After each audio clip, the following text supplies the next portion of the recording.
For over 15 years, Saturdays and A Legal Curve have been synonymous with one another. With insight, analysis, and interviews regarding the Winnipeg Jets, the Manitoba Moose, and all around the NHL, here are Dave Manouk, Ezra Ginsburg, and your host, Drew Mindell. The A Legal Curve Hockey Show, presented by Play Now, the official sports betting partner of the Winnipeg Jets, starts now. Good morning, Winnipeg. Good morning, Manitoba. For all those joining us live this morning on our YouTube channel and all of our social media platforms, we say good morning, universe, and welcome to the Illegal Curve Hockey Show.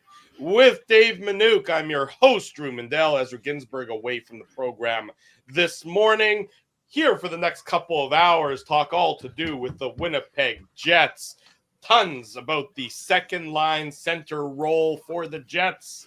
Never talked about that before. No, we have not. It's only, I believe, for the 732nd consecutive show we've talked about the Jets second line center role, but we're excited to get right into it. But we start with the most important thing happening in our province on this Saturday morning. And that, of course, is we have to echo what everybody is thinking about. We send our thoughts, we send our prayers to everybody impacted by the wildfires.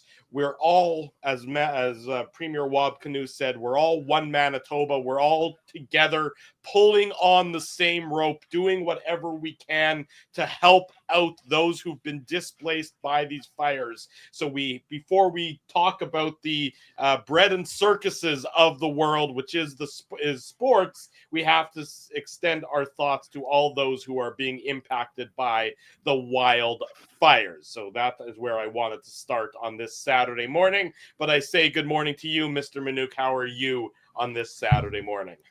I'm fine. My allergies are killing me right now, but a little too much pollen in the air. But as you just said, Drew, there's a lot more important things that other people are dealing with, so I can take a little Reactin and soldier through it, and shouldn't be rubbing my eyes. There you go. As you now put it right into from your nose to your eyes. That's exactly what the doctors recommend. But nonetheless, we start with the news of the week, and this really came way out of left field. There was no thought regarding it at all, especially after the end of season media interviews, Dave, is that Adam Lowry, he undergoes successful hip surgery. Successful being a key word there, but he's going to be out of the Jets lineup estimated for 5 to 6 months, which of course will mean he's out of the lineup for the start of the 25-26 season. A huge loss for the Winnipeg Jets, but of course, you assume that with the surgery having happened, then Adam Lowry should return to full strength. But this is certainly not how the Winnipeg Jets wanted to start the offseason and how the Winnipeg Jets really want to start the 25-26 season. A team that was, obviously got off to that great start, as we all remember. Now they're going to have to do it without their captain to start the year. Yeah, that's true. But I mean, that's just the reality of life, and you have to deal with it. And I saw someone talking about it the other day on one of the shows, and they're like, well, it's better that it happens to him now and he deals with it in the beginning of the season than at the end. But you're right, Drew. I mean, look, there's no question about it. The one thing that we've talked about is center depth. Well, that takes out your center depth for the first, 20 games of the season. So yeah, I mean, well, we don't know because it's 5 to 6 months. So, I mean, it projected to come back either October or November. It's definitely not a good way to get the off season started. It wasn't what we were anticipating. We were going to focus on RFAs and UFAs and qualifying offers to prospects and that sort of thing. So that was kind of going to be the focus. But you're right. This changed the narrative a little bit when the Jets put out that statement, whether it was Wednesday or Thursday or Tuesday. I don't remember exactly when, but the point is, it was Wednesday. It was a day that ended in Y. Yeah. But it was Wednesday because he had the surgery on Tuesday. And so it's unfortunate news that, and it's funny because I put out, not funny, but the truth is that when I put out my statement, I was like, or my tweet about it, I just said, I thought the next announcement we'd be hearing about Adam Lowry was on July 1st when the Jets announced, tried to soften the blow of an Ehlers leaving by announcing that Lowry had been extended or Kyle Connor had been extended. I still anticipate one of those two things happening, but the fact is that's when I thought we'd be hearing about the Jets captain. Now the reality is they have to move on without him for the next 5 to 6 months as he rehabs. And obviously the next few months don't matter, but training camp and I'm sure he'll be doing it in Winnipeg at that point. But the fact of the matter is that they're going to have to, have guys step up. Morgan Barron's going to have to step up. Rasmus Kupari, David Gustafsson. I mean, really, when one door closes on someone, it opens up another door for somebody else. And so this is what we get to see is, what we talked about all year, which was the Jets' depth and how they were going to be able to, exploit what they had in abundance. Well, we're going to see if they can exploit it. Now, of course, there's additional players to talk about who could potentially fill that role. I don't know if you want to get right into it or if we want to keep talking about Lowry, but well, I mean, they're so intertwined. I mean, you knew that the Jets, and the player you're talking about, will start with Jonathan Toews, because this is not the first time that we have heard Jonathan Toews' name linked with the Winnipeg Jets organization. It was a number of months ago where, it was strongly speculated that Jonathan Toews was planning on mounting a comeback to the NHL next year. That news was then further confirmed this week that Jonathan Toews is strongly interested or is preparing with the mindset 100% committed to returning to the NHL. Yeah, not strongly, 100%. Well, 100%. 100p, as the kids would say. Yeah, 100. Yeah, okay. Well, you ain't a kid, and neither am I, so neither of us should be saying that. That's for sure. But that Jonathan Toews would like to return to the NHL next year in time for the start of the 25-26 season. And of course, given his ties to Winnipeg, immediately, and as they did before, people started connecting the dots between the Jets and Toews, and Jonathan Toews, playing a role in the Winnipeg Jets. And then in what I can only describe as an irresponsible comment, Darren Dreger carrying water for Jonathan Toews and his agent say that, Toews would, quote, slot in well with the Jets at second line center.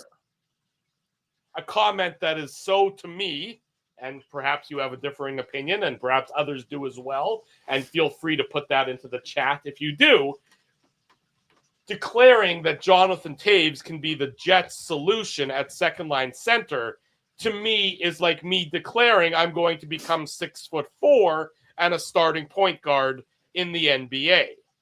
It's an outlandish statement. This is a player who has not played for the last 2 seasons. Mm-hmm. And oh, by the way, when he did play, was not terribly effective. That is sort of the story of Jonathan Toews' last few years as an NHL regular, is that he played on a bad Chicago team and he wasn't that good on that Chicago team. Mm-hmm. Now, that said, I don't believe that you should count out Jonathan Toews. He has proven time and time again that he's one of those highly motivated, special players who can find another level. So I don't think that he won't return to the NHL. I think he will make a comeback to the NHL. But it would be foolish of the Winnipeg Jets to assume that he can step in as a second-line center for this Winnipeg Jets team. I think it would be foolish of any team to think that, because in my estimation, at this point in time with Jonathan Toews, you're hoping that he can fill in a bottom 6 role on your team, and then if he exceeds that, great, that's found money. But to expect it to immediately happen is far too pie in the sky, I would say. Yeah, no, I mean, look, I agree. I raised an eyebrow when I read that. And look, I think what we would ultimately suggest is that everyone is entitled to their opinion. So Dreger can be entitled to his, we can be entitled to ours. And it's difficult. We don't know. I mean, I'm not going to count out a guy. He's just turned 37 in April. Mm-hmm. He's 3-time Stanley Cup champion. He's a top 10 when you factor in anybody who's taken over 5,000 faceoffs in the NHL. He's top 10 in that regard. That's an area the Jets definitely need help with. In fact, he's taken over 20,000 faceoffs to be precise, with a 57% winning percentage. And he wins, and he's got a winning mindset. So, I mean, he is a guy that they don't have in abundance in Winnipeg right now. And so, do I think that there's a role for a Jonathan Toews? Look, I don't know. I mean, only he can know. And the reality is, as we discussed when I wrote about it this week, Drew, is that there's no such thing as a bad 1-year deal. I don't think they're going to sign him to a 2 or 3 year deal. This is going to probably be a 1-year deal just to see what he's got. And from Jonathan Toews' perspective, why does he want to come back to the NHL? It's not the money, because he's not getting a $5 million deal. So it's not money. And he's got all sorts of money. I mean, I assume he hasn't spent it, but he's got all money. Shouldn't be you wouldn't think money would be a cheap concern. I mean, his career earnings are tens of millions. So that's again a little more than what we've made. Yeah, exactly. So the fact of the matter is, the only reason he'd come back is a legacy. Well, why would you want to create a legacy? Well, I mean, to me, creating a legacy by helping the Winnipeg Jets get over that edge and get to the Stanley Cup and win a Stanley Cup, that'd be a nice little feather in a cap for a guy who's already a legend in this province. Mm-hmm. Lake named after him, arena's named after him. I mean, it won't be Winnipeg anymore. It'll be Toews-Winnipeg, whatever it's going to be. In terms of what that would do in terms of, I mean, he's already, like I said, he's already a legend, but it would further cement that. But I just think when I heard the news, the news was first broken, but I think Sarah Valley had it first early January. LeBrun confirmed in late January that it was going to be not for this season, because of course there was speculation, was he going to come back for this season? And again, you just think, okay, well, he spent even more time training, getting ready. And again, he's not going to want to embarrass himself. I don't think Jonathan Toews, he's as competitive, and I don't know him personally, but as competitive a guy as this guy is, there's no chance he's coming back and looking like an AHLer. So if he thinks he can come back to the NHL, it's because he's capable of coming back. Now, I wouldn't rule against him. I mean, again, I wouldn't pencil him in as a 2C. I think that's what training camp is for. So I don't make any bombastic claims as to he can do this, he can do this, he can do this, he can do this, because I don't know. I haven't watched him. Give me 2 or 3 weeks of training camp, and I'll tell you what I think of him in competition with other NHLers. Right. To your point, I don't dispute what anything you've just said. That's what makes Dreger's comments so outlandish, that all of a sudden, based on, Darren Dreger, and again, here's, this is what's happening here. Again, we're going to pull back the curtain for anybody who can't, understand it. Dreger is carrying the water for Toews' agent by saying he can be the second line center. So, that is Dreger being the mouthpiece for the agent, so that in return, at some point in time, the agent will give Dreger a scoop, and then, you can see how the game is played. That's what Dreger is doing there. So, but ultimately, at the end of the day, Drew, who cares? No offense, this isn't the Darren Dreger show, and I don't really care. Again, Dreger's, I'm not suggesting that he's not a mouthpiece like 90% of people who are, quote, insiders are, but let's talk about the substance of what is being discussed, because I just think again, I just think regardless of whether he's carrying water or not, right, or again, maybe he genuinely believes it. I don't know. I'm not in his head, and I just don't think that it has value to speculate it, because at the end of the day, who cares? I mean, we're the discussion is, would Jonathan Toews make the Winnipeg Jets a better hockey team? I think he would. But again, I'll just finish my point. I don't know that yet. I can't say it emphatically. I haven't watched him play since April 23rd of 2023, right? That's a long time for him to have not played a game. So when I watch him in training camp and then I watch him in preseason, I'll be able to tell you on the Illegal Curve Hockey Show here in September and in October, when we're doing the preseason shows, this is what Darren Dreger, not Darren Dreger, now you got me confused, now you got me fixated. This is what Jonathan Toews looks like against Rasmus Kupari, against Adam Lowry, not against Adam Lowry, against all the other centers in the organization. This is how I think he can do. And so, yeah, that to me is more important. I mean, the other stuff is just noise. And we here on our show create our own noise. And I just think let's not lose the forest through the trees, and let's figure out what it is we're here to talk about. And right, if you want to talk about, do I think Jonathan Toews slots in as a 2C? Personally, I do not. But again, I don't think the Jets, I don't think, first of all, this assumes he signs in Winnipeg, which is not, there's no guarantee that happens. Right. So, this could be a moot point, when push comes to shove. But for conversation's sake, let's assume he signs here in Winnipeg. The Jets can't start next year, or they shouldn't start next year thinking, well, we have solved our second line center dilemma with the addition of Jonathan Toews. Right. I mean, that would be foolhardy at best from the Jets organization. And, this has obviously been an ongoing concern, the lack of a solution to second line center. And, maybe, it seems like what they could do is you make it an open competition, right. Maybe to your point, that if Toews is signed, he's in the running. You got Nemesnikov still theoretically could be in the running. Morgan Barron, Rasmus Kupari. I mean, again, none of these players. Look, Drew, even Braden Yager. Again, I do now. To be clear, Braden Yager, I think, is going to be with the Manitoba Moose. Right. But I'm just saying that to the point that AJ's making is we need to focus. Oh, you got rid of the comment, but that's okay. We need to focus. No, that was the wrong one. But we need to focus on younger players and not older ones. The reality is, again, I don't think you hurt yourself by signing Jonathan Toews to a 1-year deal and seeing what he's got and seeing the wealth of information he can provide. And, again, this is almost like hiring a player coach back in the 80s and 70s and 80s where guys were player coaches. In fact, I think Scott O'Neill might have been a player coach in maybe Utah. No, I think with Utah, I think when he won with Kevin Cheveldayoff in like the IHL days, I think he was a player coach. But the fact of the matter is that I just think that there is a very low risk of handing out one of your 50 contracts to Jonathan Toews. First of all, not only that, it's going to get a lot of people interested in, a lot of Winnipeggers are going to be, it'll sell some jerseys, I suspect, who will be happy to wear Jonathan Toews jerseys. From the business side of things, it could make some sense. You might sell some tickets, you might sell some jerseys. Who knows what the contract's going to look like? I mean, I expect it's like you said, a 1-year contract with a low salary, with a lot of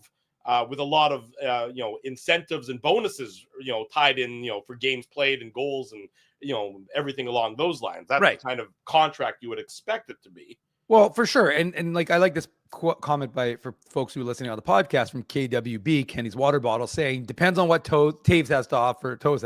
I can't even pronounce it properly. Right now. Yeah, Toews, I know, but there's so many different variations. If it's more like Taylor Hall, no thanks. But if it's a bit better than what Perry is giving Edmonton, then sure, for the right price. And look, I mean, when Corey Perry was cut loose by the Chicago Blackhawks, I was talking to our good friend security guard Perry at Canada Life Center, and he goes, Dave, where do you think Perry's going? And I'm telling you, it was hours old. The Jets were playing, or maybe it was later, whatever it was. And I said to him, he's 100% going to Edmonton, and he's 100% going to help that team get over the edge because he is the kind of player that wins. What is he? 5 or 6 straight Stanley Cups for Corey Perry. I'm not saying he's won them all, but he's lost them all. He's lost them all. Not all of them. He won with Tampa. He hasn't won a Stanley Cup. He's been to, I think, 5 straight Cup finals and has lost them all.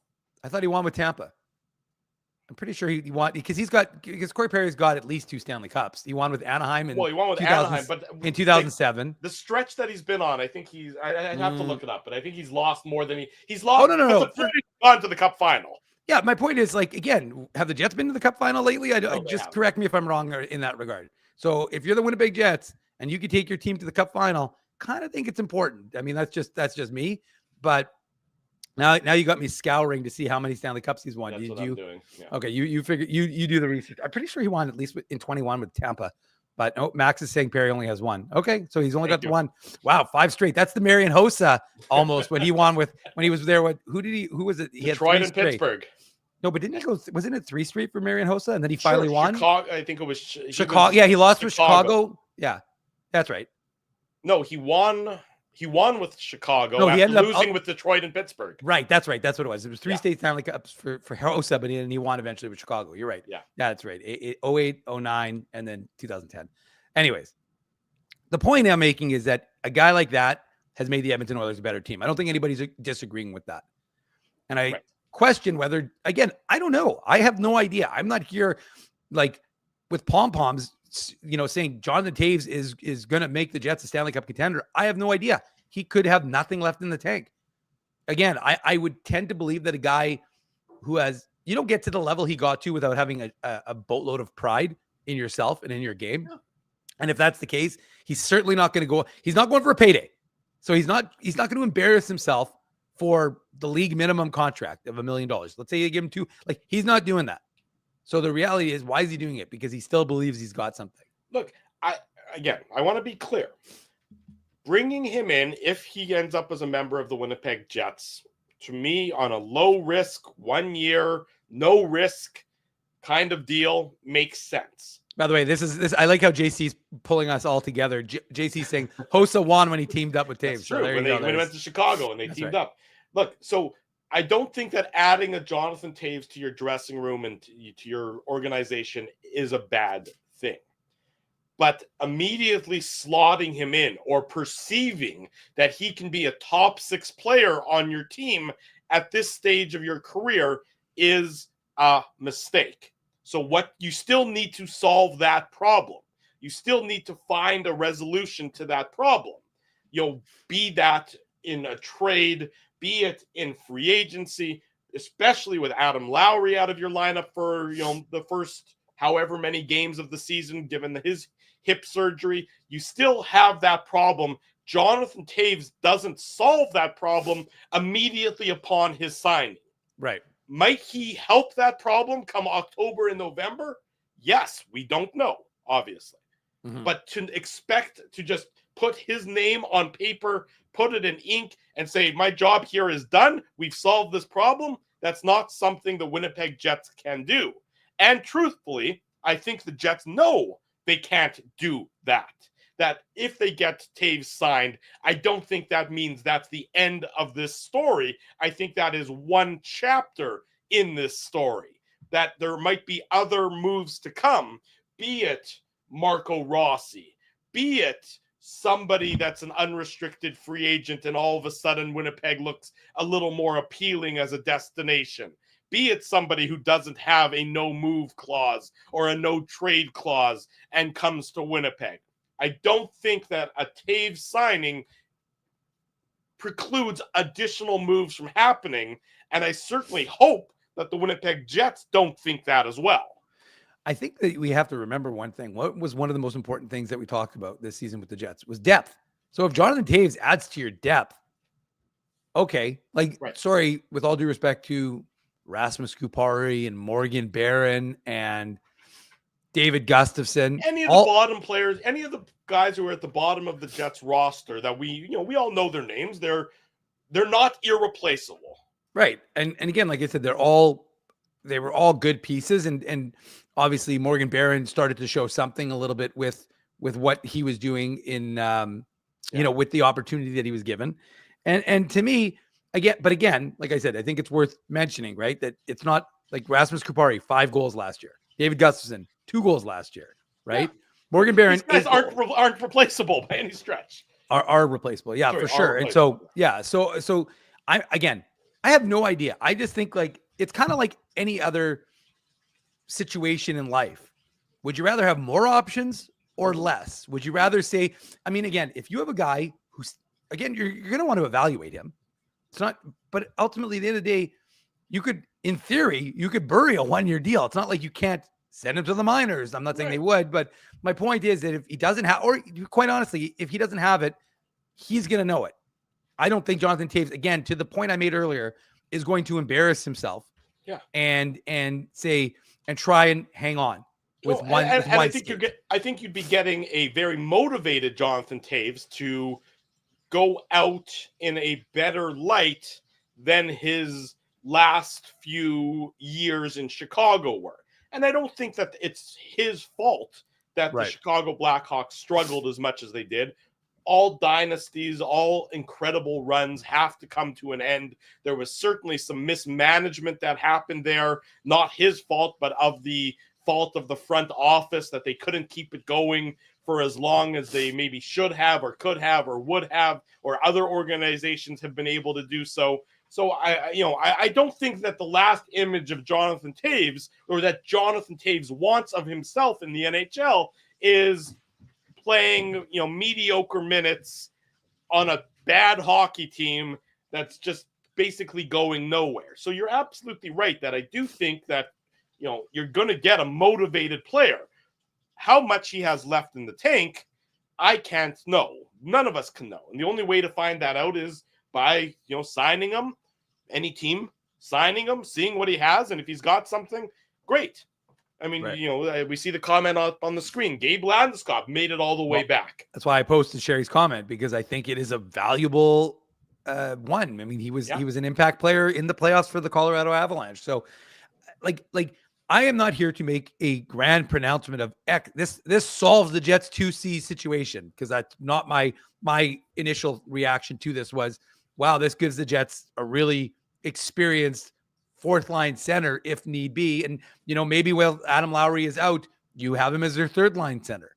And worth remembering, I understand that the Jets have to do something about the 2C. I'm not suggesting otherwise. We've been talking about this since 2018 when Brian Little was still on the team and they were already trying to replace Brian Little as the 2C. Yeah. So let's be realistic, folks. This has been a conversation that is 7 years in the running. But it's also worth noting that the Jets did manage to win the President's Trophy with Vlad Nemesnikov. So let's be realistic here. You're not solving this problem internally. I think Braden Yager is going to be an excellent player. Right. I think he's going to be an NHL player. He is going to be on the Manitoba Moose next year. Brad Lambert had a down season, as did most of the Manitoba Moose, which we can talk about with Eric Dubois when he joins us, the former assistant coach after 9 seasons, and one as a player who's heading on to Germany to continue his coaching career. So, but Brad Lambert was moved to the wing. He wasn't playing center. He did play some center, but for the most part, he was on the wing with the Moose. Now, that doesn't mean remember what happened with Jack Roslovic. Jack Roslovic was... but to your point, if the organization is developing a player at the AHL level and they're developing that player on the wing, that's generally a pretty good tell at where they expect that player to at least start his NHL career at. Again, you don't know if it's being done because they don't think he can play center. You don't know if they're doing it because, hey, wait, Ehlers might be gone and we might need a fast, speedy winger. Mm-hmm. Hey, Brad Lambert, you could be a fast, speedy winger now, 8 years younger. So I'm not sure that's going to necessarily translate to next year. But my point is that you're not quite there yet with the center depth. But again, I am not prepared to rule out anybody because training camp is the ultimate barometer as to what is going to happen with this team. So there's zero value other than having a discussion as to whether the merits of it right now. But you will not get me to say, not because I'm afraid to, but because I just don't think there's any value to suggesting that Jonathan Toews is going to be X. All I'm prepared to say at this point on May 31st is that Jonathan Toews, I think, would be a valuable addition to the Jets organization from his winning pedigree. Again, this is a guy who just bleeds winning. And I understand the last few years, he was still scoring, but the last few years of when you look at his numbers, they were not great on a bad Chicago team, we might add. Because that you saw, by the way, that was a Chicago team that had spent their money, had won their 3 Stanley Cups, and had guys that were at the end of their careers. And you're dealing with the ramifications of long-term extensions that, by the way, won you 3 Stanley Cups. So again, what does he look? It's kind of like when you bring a good player who's playing on a bad team and you throw him on a good team. Suddenly it changes kind of the nature of his game. So again, I'm not prepared to make any grandiose statements, even though they sound good for sound bites until we see training camp. And I'm not prepared to fast forward my Manitoba summer, Drew, quite yet. Well, let's go commercial free in hour number 1 of the Illegal Curve Hockey Show and bring in from the Winnipeg Free Press our good friend Mike McIntyre. We'll continue the conversation we've been having, Mike, which is about Jonathan Toews and his potential addition to the Winnipeg Jets. Now, Dave and I are in agreement that bringing him in on a 1-year deal at a low cost is probably worthwhile, but at the same time, to immediately, as our colleague Darren Dreger indicated in his tweet, assuming that he's the solution to the Winnipeg Jets second line center problem is, in my opinion, foolhardy. So from your perspective, where do you sort of fall on this Jonathan Toews question as we sit here on the 31st day of May? Yeah, I mean, I agree that I think there'd be a fit there. Kevin Cheveldayoff going all the way back to January when, I forget what city we were in, Salt Lake City, I think, actually, when we did our mid-season chat with him, Murat, Atesh, and myself on that particular road trip when he sat down. And it was around that time that I think that GQ story about Jonathan Toews came out, and there were rumblings, of course, of a comeback. And at the time in January, I think there was some thought that the comeback might be for the end of this past season. Turned out that wasn't going to be the case. But in any event, I remember asking, and we actually spent a good 5-7 minutes talking about Jonathan Toews with Kevin Cheveldayoff. And of course, there's a connection there dating back to the Blackhawks days when Cheveldayoff was there. And it was crystal clear that the Jets have interest. They've had interest. In fact, they had already spoken to Jonathan's representatives back in January. Kevin Cheveldayoff said it would be a great story for Jonathan's career. So it would check off a lot of boxes. It would make a lot of sense, I think, for both Jonathan Toews and the Winnipeg Jets. And money, I don't expect contract or salary to be an issue here, term, because let's be honest, a guy who hasn't played in a couple of years at his age, coming off the very unique situation he's coming off, I don't think anybody's paying much more than league minimum on a 1-year deal to kind of see what's left in the tank. But I agree, Drew. I mean, to sort of paint this as well, he'd be the answer to the second line center question. I mean, that would be a grave mistake, I think. I mean, if Jonathan Toews at 37 is joining your organization after a 2-year layoff, if you have him penciled in anywhere but the bottom 6, I think you've dramatically overvalued what he could bring. Now, could he surprise you and have more in the tank than you thought, and maybe play up? I guess, but you wouldn't want to be caught in the other situation, whereas you kind of put all your stock on him, and then he fails to kind of meet those expectations. So, yeah, I mean, look at Adam Lowry. We know is not going to be ready to start next season. He could slot right into that third line center spot maybe to start, and then when Lowry comes back, you move him down, and you've got two pretty veteran, experienced centers in your bottom 6, but and on the second power play unit or whatever, like there's different things you could do. And I suppose from Jonathan Toews' perspective, as he's weighing what I imagine are going to be a number of offers, again, this isn't going to be a situation where he's going to chase the biggest money, because I think the money's going to be about the same everywhere. Right. It's going to be opportunity and fit. And I can't imagine that there's many teams out there that would be promising Jonathan Toews, 20 minutes a night and a top 6 spot. So it's going to come down to, where does he want to play? And that's why I think, his hometown would be a pretty neat story to wrap up his career. For sure. I mean, to be able to set that legacy, right, Mike? I mean, that to me is what he's chasing, not the money, because his career earnings are, I think, more than well established. Sure. I think from his perspective, it's, again, and none of us know. That, I think, is the key. What I was saying with Drew before you joined us was nobody knows what he's got left. He seems to think that he's got quite a bit left, so that's good. And again, I think the true evaluator would be in training camp. We can watch him and see what he's got left. One thing Kevin Cheveldayoff told me that really stood out, and Kevin Cheveldayoff knows Jonathan Toews very well. And I think anyone who's followed Jonathan Toews' career knows that he's a very proud athlete. And one thing those guys often have in common is that they are their own harshest critic. And so his take was basically this, and I'm summarizing what he said, but if Jonathan Toews didn't believe that he could, like, he doesn't want to come back and embarrass himself. Like he's got his legacy, he's got his cups, he's got his money, all to your point.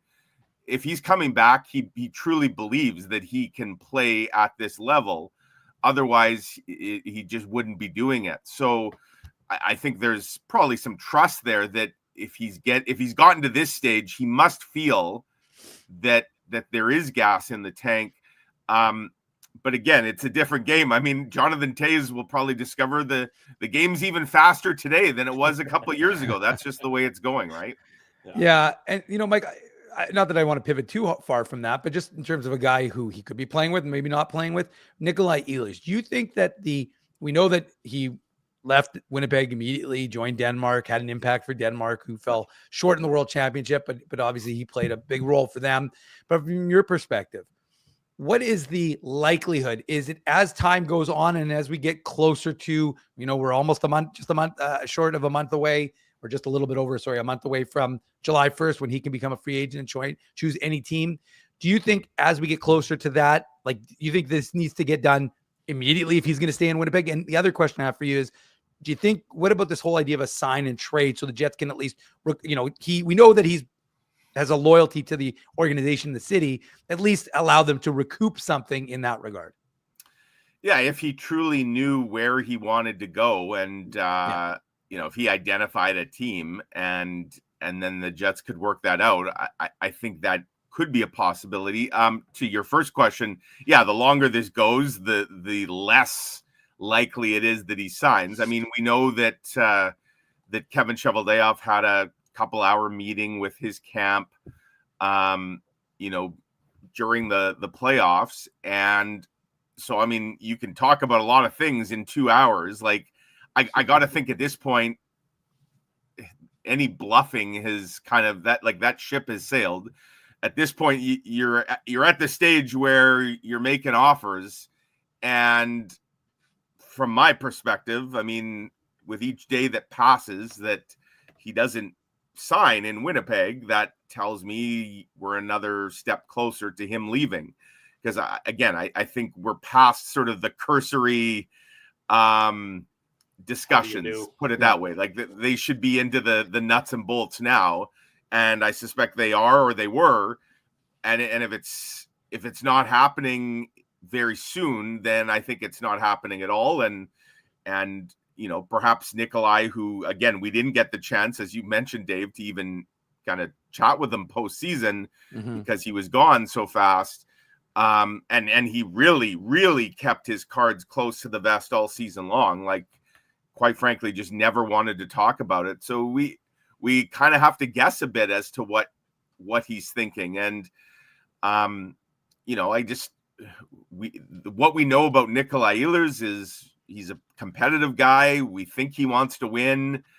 In that sense, like the idea of him going to some team that's years away, even if they maybe offered him more money, like that just doesn't really compute for me. But at the stage he is in his career, like I got to think he wants to go to a team, whether it's his own team or another team that is in a kind of win now phase, not a building towards the future. So I got to say, guys, I mean, I've often thought like Carolina, for lots of reasons, made sense for Nikolai Ehlers, and kind of how their playoffs played out again. And there's a lot of talk about all the cap space that they are going to have a ton of cap space.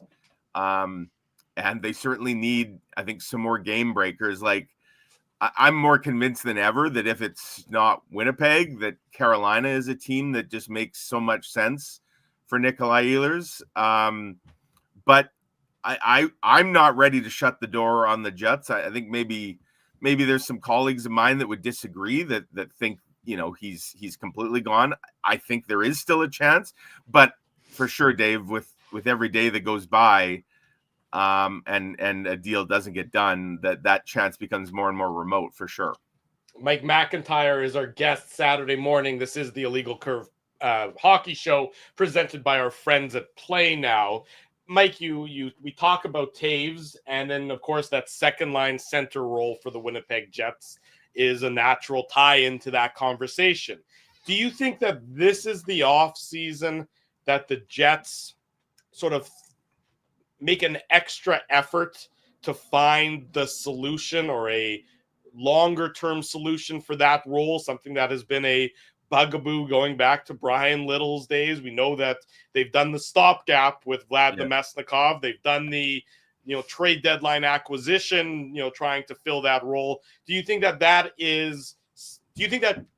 Kevin Cheveldayoff puts more of a premium this offseason on finding a solution for that conundrum? I sure do. Kevin Cheveldayoff, I love Vlad Nemestikov, the player. He's not a second line center on a Stanley Cup champion team. And we saw that. Would he have 1 goal in his last 19 and 2 in his last 31? His playoffs were better. I think he scored 3 goals in the playoffs, but that's a stopgap. That's an internal stopgap that the Jets had to have. I really do. I think when the Jets sort of analyze what went wrong in the playoffs, clearly they needed some more scoring punch. I think clearly they needed, and you see what happened with injuries, and Mark Scheifele, of course, missed some time, their lack of depth. And now we find out Adam Lowry was playing hurt.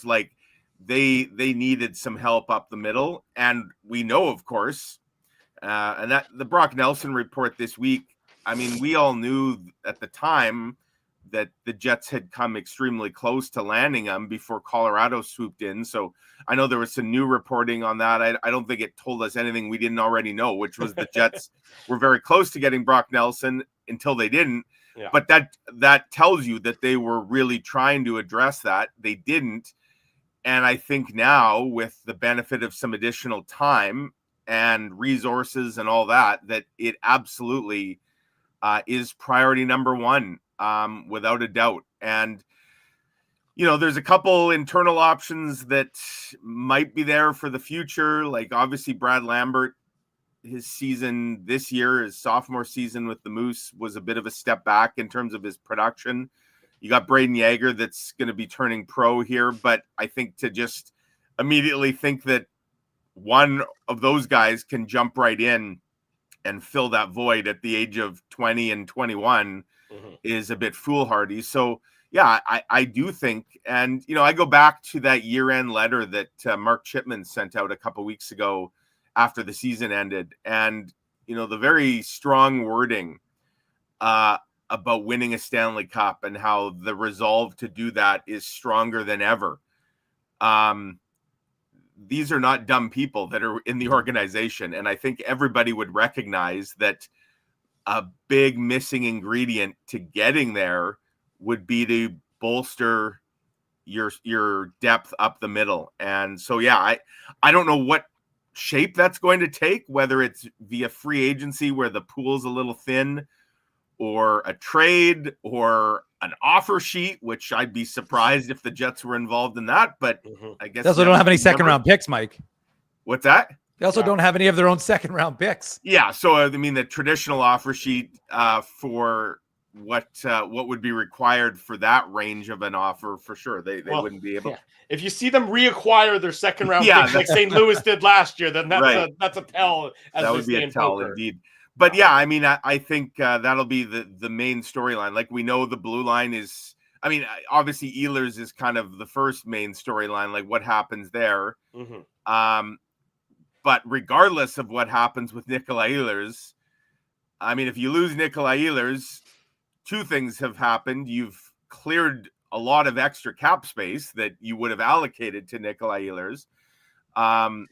And also you have a hole on the wing now as well that you might want to address. You're a one-line team. With all due respect, you become very much offensively a one-line team. Right. Your top line and your Cole Perfetti with nobody to really play with at this point in time. Right.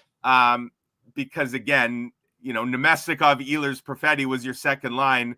I've already said, and I think they recognize Nemestikov is not the long-term solution as your 2C. And then if Ehlers is gone, who's Cole Perfetti playing with? You need 2 top 6.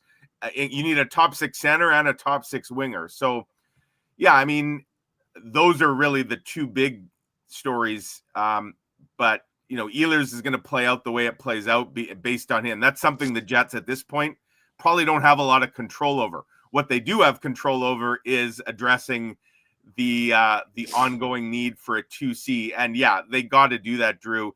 this can't be a story going into next trade deadline once again. And, here we go again. Who's out there, and are they going to waive and blah, blah, blah. Like, no, they got to just fix rewrite that now. the same. You can just republish the same story, though. That would make it easier. We can just re-air. We'll just re-air the same broadcast. It'll make it easier on us in that case. It's Groundhog Day around here for sure. So yeah, that'll be something to watch here in the next month and a bit, I guess. Well, Mike, and further to the point that you're talking about in terms of acquiring a player, because again, free agency is a waste of time in terms of that discussion here in Winnipeg. I mean, we sit at the arena and we might be shooting the shit about the weather in Winnipeg, but we're not really doing a lot about the trades that are the acquisitions that the Jets are making.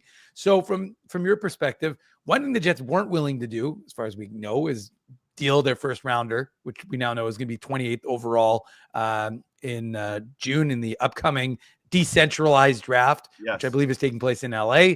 But from your perspective, do you think this team is now willing? I mean, we know that 28th isn't necessarily, I don't know. I haven't really turned my attention to the draft. I saw some projections of players who could go in that spot. But from your perspective, is that something on the table? Is that something the Jets are willing to deal, or do you think that's something they want to hold on to continue to augment the pool? Deal it. I mean, if it has value that can help you now, you absolutely deal it. Mm-hmm. Whoever they pick at 28, that player is probably 3 or 4 years away from making any kind of meaningful contribution, which is when Mark Scheifele, Connor Hellebuck, those guys are going to be in the absolute twilight of their career. The window with the current core, that window will be closed. Now, you hope that you can keep the window open with kind of the next wave, but even the guy you pick at 28 in a few weeks from now, I mean, even if you hit a home run there, that's still a few years away from helping you in any meaningful way. And I just think the priority has to be on the here and now. And so whether it is that 28th overall pick, whether it's a top prospect that's playing in junior or college or whatever that hasn't joined your team yet or in Europe, there's got to be very few, if any, untouchables, whether it's picks or prospects. That's my opinion. Mm-hmm. With the ultimate goal of, you're the President's Trophy winners. You were the best team in the regular season. Go out and add to that team as much as you can so that when the playoffs roll around next year, you're better equipped to handle all that comes your way. And winning the regular season won't be the priority. It'll be building a playoff team, a team that can go do what the Panthers and the Oilers have done, which is find ways to win big games. It just strikes me, guys, that Florida and Edmonton, they both finished third in their division. They didn't spend a whole lot of sweat equity worrying about how the regular season played out. I mean, they had to be good. You still have to make the playoffs, obviously, but that's two professional teams. They both got to the dance last year. They know what it takes. If you're the Jets, that's what you hope now that this season has taught the Jets, and that they can take lessons the way that Florida and Edmonton have clearly learned. And they found a way to flip that switch in the playoffs. Both those teams started every series on the road, and the Jets couldn't win a single road game. Those two teams won every series despite being starting in enemy territory. So, yeah, I mean, I think the Jets, they still have a very good thing going here. And the key is, don't worry about what your team's going to look like in 3 or 4 years from now. You got to focus on the here and now. So, yeah, that first round pick should be in play. Pretty much any prospect should be in play with the goal of, if that's what it takes to land you the player or players that you think can put you over the top, you got to do it. Well, it's funny, Mike. Last year, at the end of the season, Mike McIntyre of the Winnipeg Free Press is our guest here on the Illegal Curve Hockey Show. The mantra was 10 or 15% more, 10 or 15% more. And that was what all the players were taking. Right. That was their off-season takeaway. And they achieved that in the regular season. And, you can't take the regular season away. It was an unbelievably fun regular season. I think you touched on that in your newsletter. And I had very similar feelings about that. A year like what we just had doesn't come along all the time. Enjoy it, embrace it. Special. Yeah. It was special, and you can appreciate the special of it, even if you're a little disappointed with how it came to an end. What is the takeaway for the players for next year? They achieved a fair bit this year. Right. How do they build upon that for next year? That's the path I'm having trouble seeing, as currently constructed, they become one of the final four teams. We saw what Edmonton did to Dallas. Yeah. Without a lot of sweat. They just destroyed Dallas. We saw what Florida did to I'd say Carolina. Pete DeBoer had a role in destroying Dallas as well. Fair enough, Dave. Fair enough. We saw what Florida did to Carolina. They just destroyed Carolina. How do the Jets get to that level? It seems to me that that's the problem, is there's not a clear path to getting to that level of the really, truly Stanley Cup elite right now for this Winnipeg Jets team. And that's where so much of the sport, like, we focus on what's happening on the ice, but it's between the ears. It's in the head, and it's a mentality. It's a mindset. It's an approach. It's an intangible that's really hard to measure, that, you either kind of have it or you don't. And clearly you can find ways to acquire it, because, a team like Florida a few years ago, the narrative about Florida is that they were really good in the regular season, but they couldn't get over the hump, right? They won the President's Trophy, right, and they got knocked out in the first round that one year. And you look back at some other Stanley Cup champions over the years, they had a similar narrative, a dragon that they had to slay, if you will.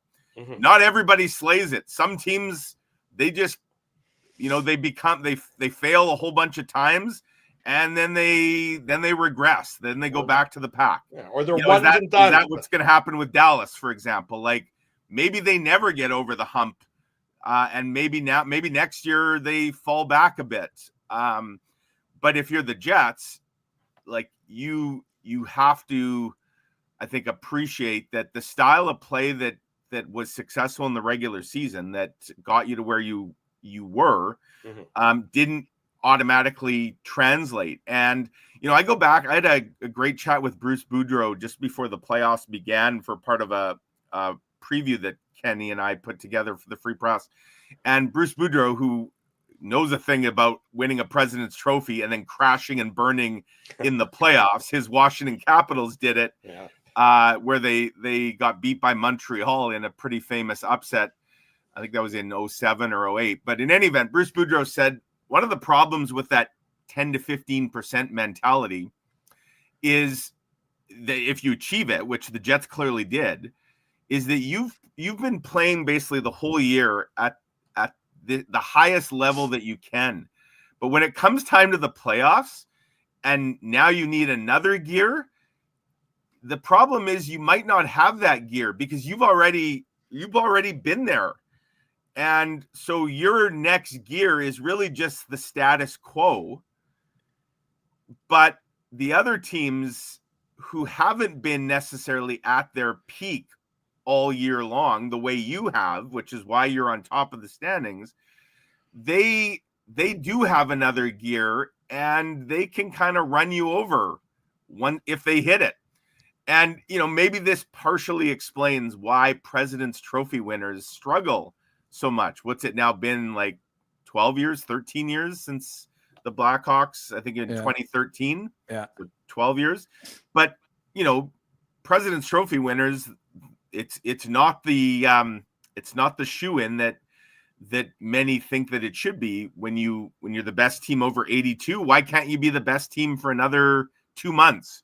It doesn't usually work that way, as the Jets just found out. So I'm not saying that they're going to come into camp next year with the slogan of pace yourselves, boys. 15% less. 15% right, exactly. less. Save it for when it counts. Like, those would be slogans. It would be surprising to see those painted all over the walls. Put it that way.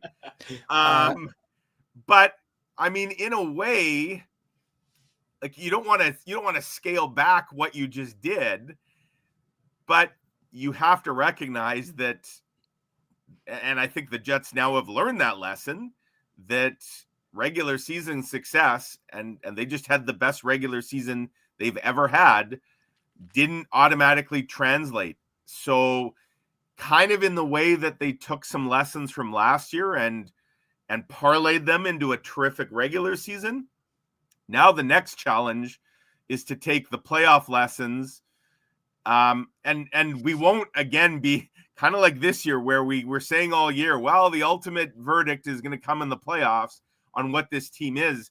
It's going to be the same story next year, and even if they aren't as good in the regular season, I don't think anybody, like, that'll be the defense. They have a 4-game losing streak. It's like, okay, it doesn't really matter as long as they make the playoffs. There's where we're going to find out what this group learned from this year.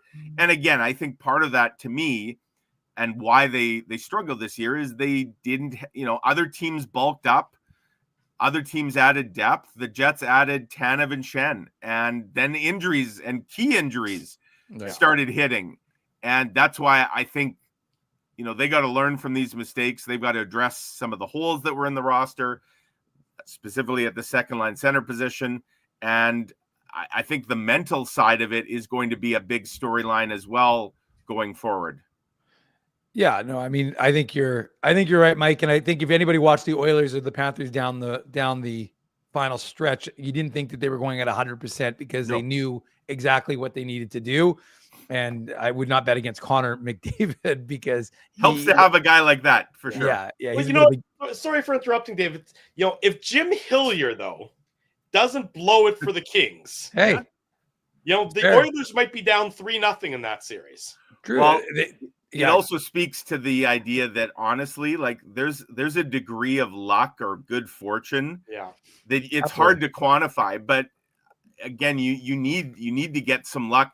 And again, you could say if all those things don't happen in Game 7 against the Blues, the Jets aren't even in round 2, right? Like, of course, there was a story there waiting to be written about one of the most improbable perhaps champions had the Jets gone all the way, that you could have gone back and said they shouldn't have even got out of the first round. But I mean, luck is a factor for sure too. No question. So Mike, last one for you is just this idea of RFAs. And we know that the two, probably the biggest ones, obviously, are Gabriel Velarde and Dylan Samberg. So from your perspective, I mean, neither guy was super interested in having that discussion at the end of season media availabilities a little while ago. And Gabriel Velarde was clearly still thinking about the playoffs and what went wrong. You could visibly see it.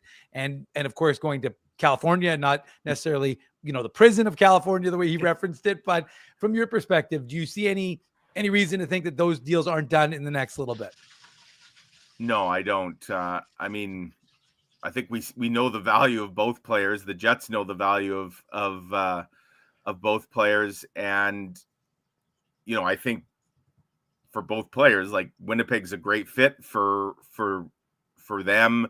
If you're Gabe Velarde, you couldn't ask for a much better situation than to be on a line with Scheifele and Connor and on the NHL's best power play. And, for Dylan Samberg, like, we've seen his importance. I think I would argue by the end of the year, he was for sure, if not the second most important defenseman on the Jets, then the third, or 2A, 2B, with his partner Neil Pionk behind Josh Morrissey.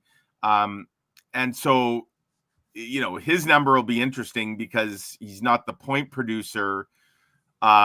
He's Jacob Slavin 2.0, perhaps. That's what the Jets hope he is. Yeah.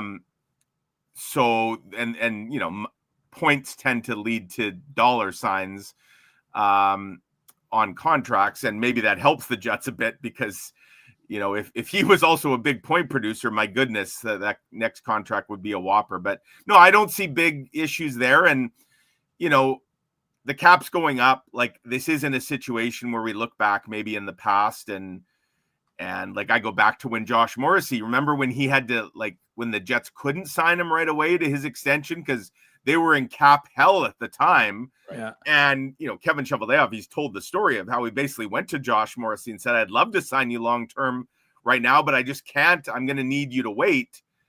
And he did, and all was good, and it worked out. I don't see a situation like that at all. They have the money, they have the cap space. They recognize the importance. These are two key pieces going forward.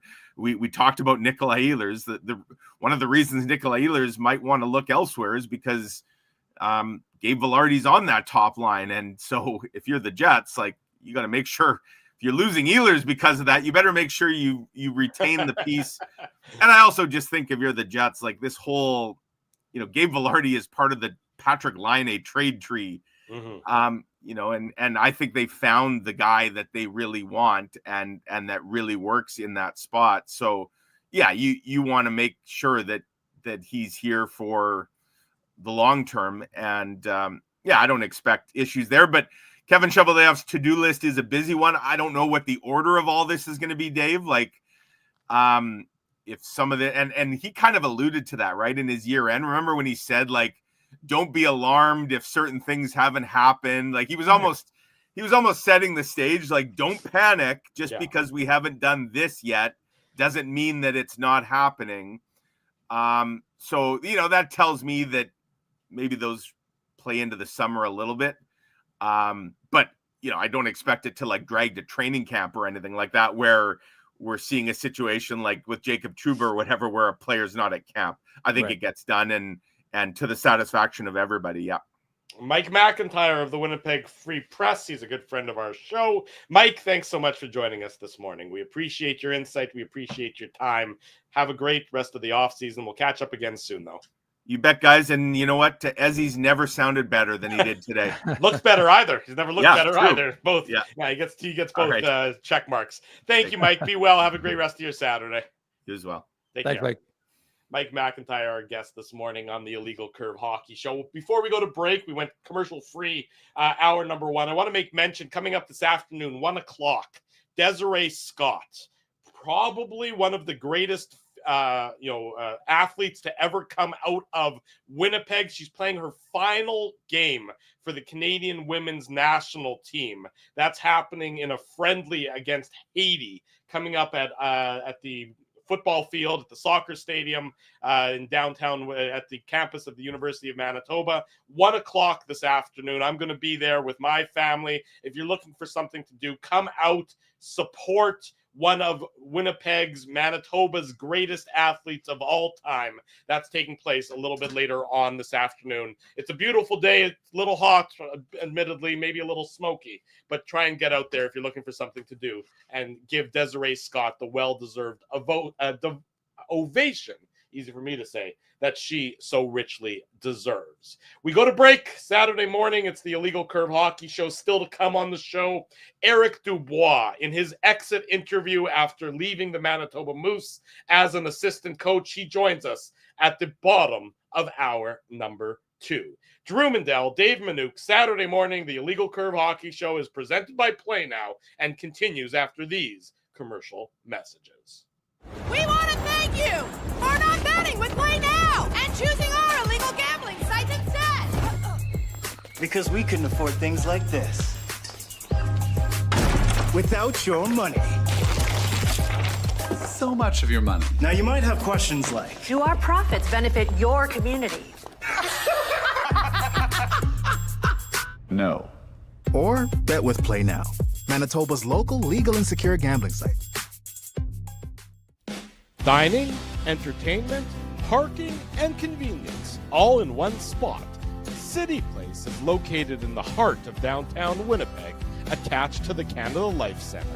Whether you're working, living, or out for a night in the downtown, make City Place your go-to destination before or after the fun finds you. Lunchtime, game time, anytime. Visit City Place at 333 St. Mary Avenue, next to Canada Life Centre. Holt Dental, the new official dentist of Illegal Curve, has a philosophy rooted in 2 unyielding principles: genuinely caring about patients and providing outstanding service.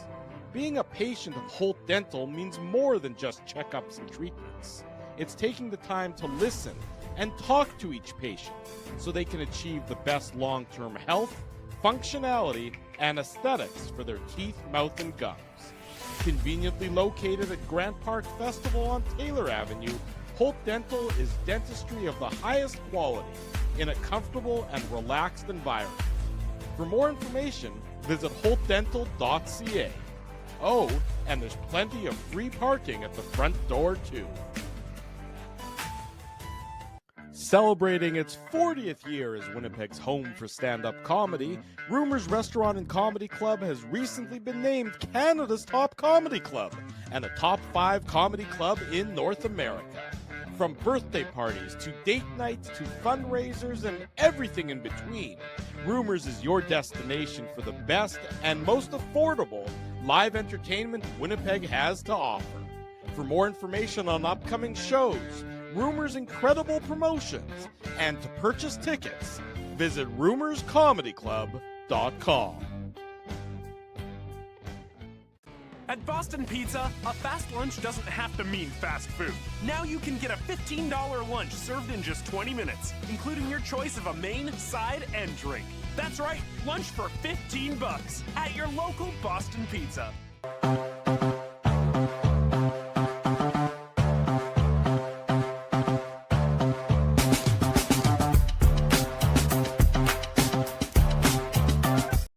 Welcome back to the Illegal Curve Hockey Show. Hour number 2 starts now. Of course, the whole program is presented by our friends at Play Now. Don't bet on illegal sites. Bet with Play Now instead, Manitoba's local, legal, and secure gambling site. 18 plus. Enjoy responsibly. Keep the money in Manitoba. Don't send it offshore. Play Now is your answer for that. Big thanks to our buddy Mike McIntyre for joining us to discuss the Winnipeg Jets. As we mentioned, Eric Dubois still to join us in about 20 plus minutes or so. He spent the last 9 years as an assistant coach with the Manitoba Moose. That is coming to an end as he's going to the German League to be an assistant coach with ERC Ingolstadt. We'll talk to Eric Dubois about his time here in Winnipeg coming up shortly. Dave, we talked about it with Mike, the idea of a free agent signing or a trade acquisition for that second line center role. And truthfully, when you look at, I'm looking at the different trade bait boards, which are now coming out. Frank published one this past week on Daily Faceoff, and Chris Johnson published one this past week on The Athletic. And the name that is right at the top of both boards and is probably now at the top of a lot of lips of Winnipeg Jets fans is Marco Rossi.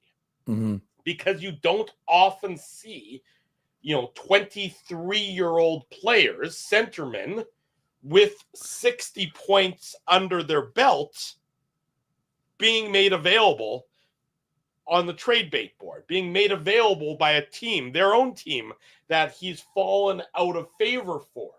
Bill Guerin himself doesn't seem like he's in love with Marco Rossi. Marco Rossi's quote at the end of the season is, "I don't know, we'll see," about his future in Minnesota. From your perspective, undersized, no question, 5'9", 182 points, but 60 points. Sorry, 5'9". If he had 182 points, then it'd be really good. He could be 5'2" and get 182 points. He'd be fine with that. 5'9", 182 pounds, but 60 points is 60 points. Yep. Too small? Should the Jets have interest? Where do you sort of fall on the debate of Marco Rossi potentially as a target for the Winnipeg Jets? He's small. I mean, there's no question about that. He produced on a Minnesota team that was decimated by injuries. There's also no doubt about that. We talked about it. If they didn't lose the most man games this season due to injury, they have to be amongst the leaders of that category. So they had to deal with a lot this season. And yeah, I mean, it's an unusual situation there in Minnesota. I'm not going to pretend to have any great insight as to what's going on in that market because I don't pay attention to it other than when the Jets are playing there. Right. Or they're playing here. But, Yeah, it's definitely interesting in the sense that you're right. He's young, he's talented.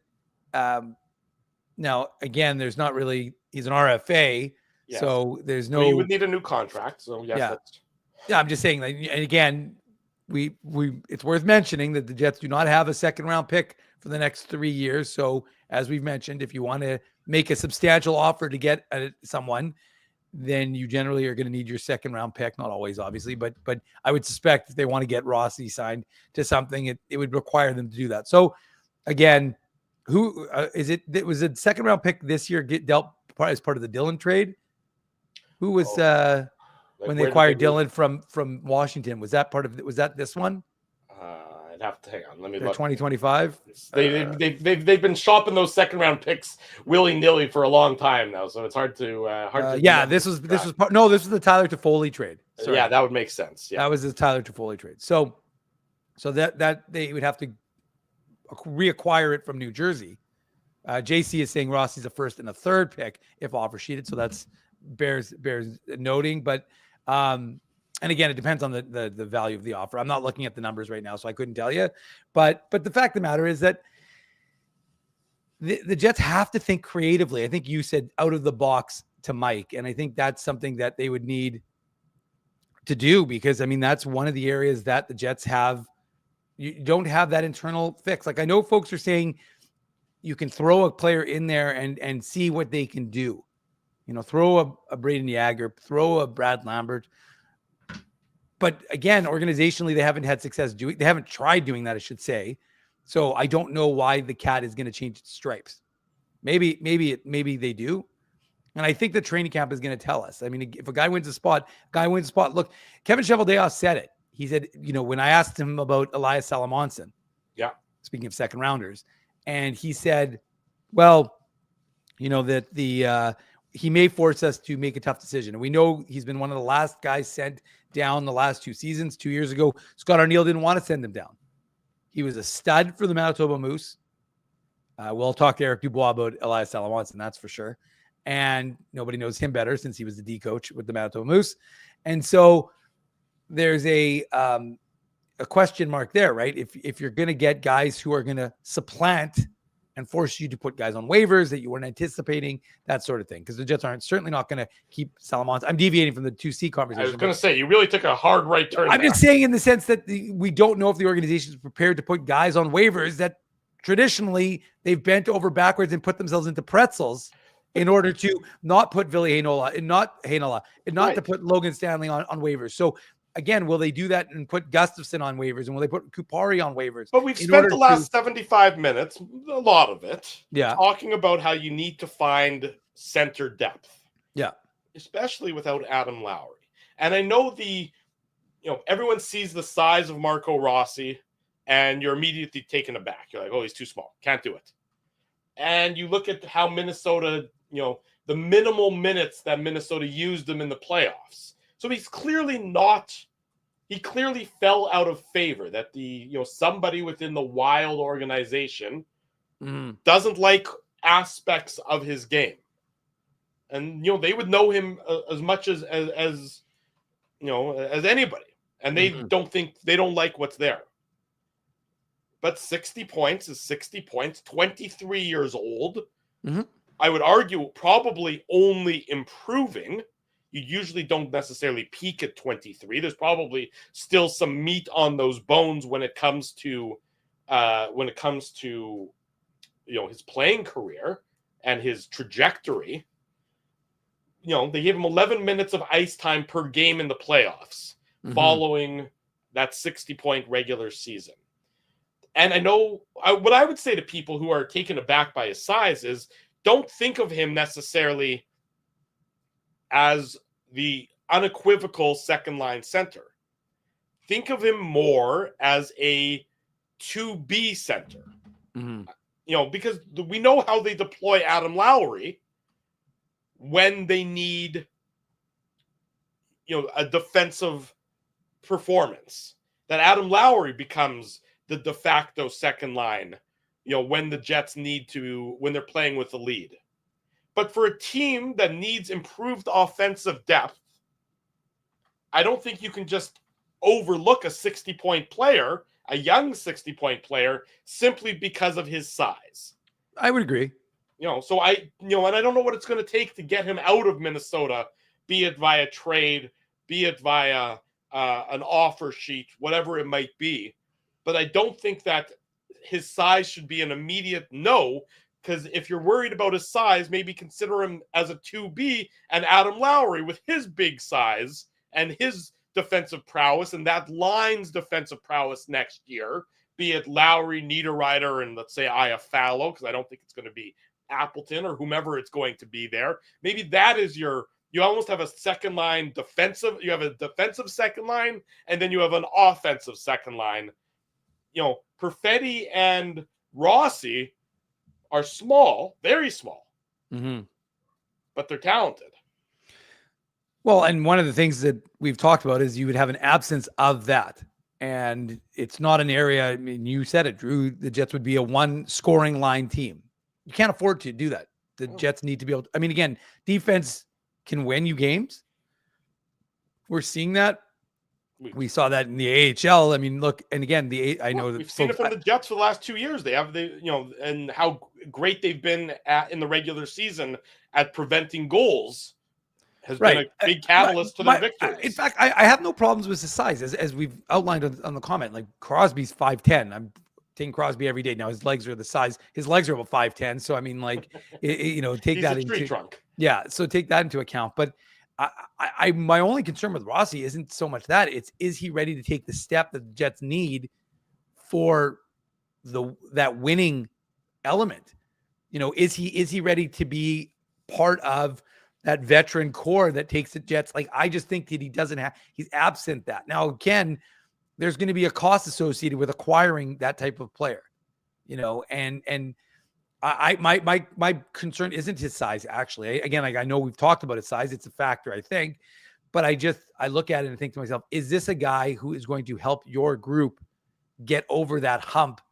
Now, we know that the Jets obviously need to produce in the playoffs, but does he know what it takes? The Minnesota Wild haven't exactly been playoff monsters during his time in the NHL. So that would be my bigger concern, is more just that you've already got guys, again, like I've said this a lot, this organization, it's not like this organization has a ton of winning pedigree. Regular season games, yeah, they've won a lot of regular season games. No team has won more regular season games, I think, in the last few years than the Winnipeg Jets. That's great. But at the end of the day, you don't win a Stanley Cup by winning the most regular season games. And one of the things that this team needs is, again, and maybe you offset it by bringing in a Toews who has that pedigree on the fourth line. You have Adam Lowry on the third line. Maybe you can afford to have Rossi on the second line because you have Scheifele, Lowry, and Toews. That's a ton of depth center-wise. Now, of course, requires it to all be healthy, but that is there's a knowledge there. So Let me ask you this question. Sorry for interrupting. Let me ask you this question. Nikolai Ehlers is going to cost somebody $8 million. Ballpark, somewhere around there. Sure. Would you rather have Nikolai Ehlers at 29 years of age, turning 30 in a couple of years? Yeah. Would you rather have him at $8 million, or would you rather have a Marco Rossi, 6 years younger, 7 years younger, at $6 million, $7 million, whatever the number is? Ehlers is taller, but he's slighter. Yeah. Ehlers' career high in points, 64. We're Right. talking about a 60-point season, breakout season for Marco Rossi. If you're willing to throw the money at Ehlers, like most Jets fans are, why aren't they willing to do the same for a guy like Rossi? Maybe it's a very good question, Drew. Obviously, I don't think the Jets would have room to do that. Sign Ehlers, get Sandberg under contract, and Velarde, which I know figured out a way to get Griffey and Bonds in the same outfield. Yeah, it's great, but look, there's no question that Nikolai Ehlers brings something that this team doesn't have. He just does. He is a and he did it in the playoffs this year, which is important, right? Because the knock on him was good regular season player, not efficient in the playoffs. Well, he was good in the playoffs. 7 points in 8 playoff games this year. That's right. And of course, made that critical pass over to Kyle Connor that allowed the Jets to set up that Manitoba miracle. Mm-hmm. But, like what we saw from Nikolai Ehlers in the playoffs was a guy who wanted to win. When it was, whether it was like speeding up to get that empty net to really seal the deal, whether it was making that play, there were a number of areas that, look, do the Jets want to get that deal done with him? For sure. Because again, if you remember the 17-18 team, we talked about it for a long time. You had Hellebuck kind of rising up. You had a really good Jets defensive core, and you had forwards who just weren't there yet, other than a few, right? You had the Blake Wheelers who were ready and the Brian Littles, but you didn't have Mark Scheifele quite there yet. You didn't have, although Scheifele, in those playoffs. I was going to say Scheifele was pretty monster, but Kyle Connor was new and fresh. I really not Scheifele, but Kyle Connor and Nikolai Ehlers and those type of guys who weren't quite ready. I think they ran out of gas against Vegas. Well, they got killed by Nashville. I mean, that series, similar to what we saw against St. Louis. Yeah. But I'm just saying that it was like that young group of forwards that didn't quite match up against the veteran group of defense. And I'm just saying that from this perspective, if you look at the Jets group, right, you've got you do have that absence, Drew. So I don't know. I think that Rossi's an interesting name. It seems like he's ripe for the picking, really, because you are right. Minnesota and him were both sort of like Minnesota has killed his value, right when they're looking to probably trade him. Right. I mean, they're not that, by the sounds of it, they're not that interested in signing him. This isn't the first time his name has been bandied about. It's a weird way to, it's just a kind of a weird way to deal with the asset, because you're right. Because you wouldn't really, you're kind of, I guess in poker parlance, it's kind of a tell, because you're sitting there basically saying, yeah, whatever, he's there, as opposed to being like, again, pay lip service. He's a valuable piece of our organization.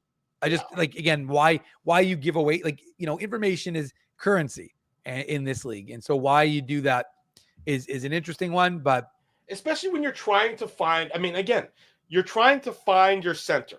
You're trying to find this center to fill, ideally, a number of years on your team. Yeah. And the other names that are centermen are not what you would describe as exciting. Maybe they're slight upgrades on Vlad Nemesnikov, but they're guys who are older. They're guys who are, who are likely to be unrestricted free agents, and as a result going to maybe even cost you a little bit more in terms of the dollars. And they're guys who are on the wrong side of multi-year contracts. They're guys who are 30, 31, whatever. You're not signing Sam Bennett to a $10 million deal. He's not coming to Winnipeg.